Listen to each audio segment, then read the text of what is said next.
আজকে একটা চটজলদি ভর্তা রেসিপি দেখায়, সেটা হচ্ছে চিংড়ি মাছের ভর্তা।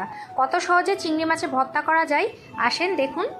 এই যে চিংড়ি মাছগুলো প্রথমে কেটে পরিষ্কার করে ধুয়ে নিয়েছি, তারপর এর মধ্যে বেশি করে পেঁয়াজ, কাঁচামরিচ, ঝাল অনুযায়ী আপনারা যতটুকু ঝাল খাবেন ঠিক ততটুকুই দিবেন, আর রসুন কুচি দিয়ে চুলায় একটা পাত্রে দিয়ে নাড়াচাড়া করে কিছুক্ষণ পরে সামান্য একটু তেল দিয়ে নিব। তেল দেওয়ার পর হালকা আঁচে কিন্তু আমরা ভাজতে থাকব। মোটামুটি লাল লাল করে ভাজা যখন হয়ে যাবে তখন এগুলোকে আমরা শিলপাটায় নামিয়ে নিব এবং মিহি করে বেটে নিব।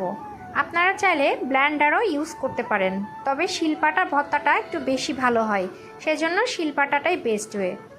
এরপর এর মধ্যে পরিমাণ মতো লবণ দিয়ে নিতে হবে, আর সব শেষে ধনিয়া পাতা দিয়ে নিব।